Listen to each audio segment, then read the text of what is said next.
Morning everybody, Andy here, just finished at the gym as you can see, and I wanted to come on today to talk about another subject which was suggested by Tracy Jackson, and she said, why don't you talk about the power of three?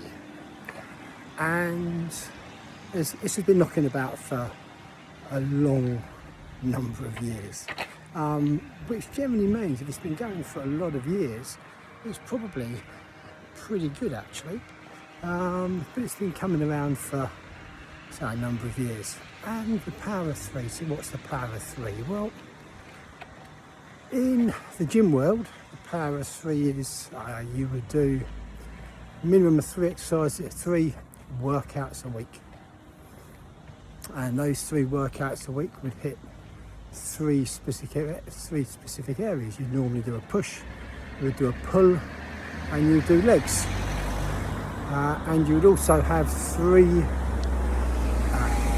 nutrient dense meals a week, and that is your power of 3 with regard to the gym. And I would also add into that, you would never go more than 3 days without exercising. And for me, that's one of the keys. I feel is you should never go more than 3 days without exercising, because that's really important for how your body feels, or how my body feels anyway. So the power of 3. So you're looking at 3 workouts a week, 3 specific areas, so a push, a pull and legs, and 3 nutrient rich dense meals. But I hear you say, what's that got to do with running? Well, obviously I'm a big advocate of strength training for runners, and I feel that if you can add strength training in, it will improve your running, and it does. But for runners, the power of 3, how would that work? Well, minimum of 3 runs a week, okay? You would do some form of speed work via intervals. So you would look at short intervals, you would look at long intervals, you might look at hill rep intervals, but there'll be short intervals in there, which is one of the sessions.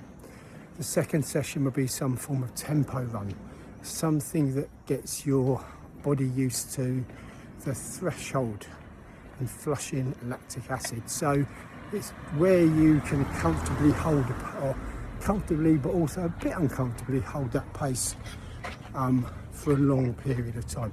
Sort of your race pace, I would say. And then you'd be looking at your long run. So keeping that long run, nice steady chatty run. And that would be your power of 3 for us as runners. So interval, threshold, long easy run. They're your 3 runs that you're looking for. And that in a nutshell is the power of 3. Obviously, as runners, we need to have nutrient-dense foods. Our makeup of what we have food-wise is slightly different, but we still need to have those nutrient-dense foods. And talking of food, I'm going to have my breakfast now, because I've just finished at the gym. So I will catch up with all of you lovelies later on in the week. See you soon. Bye.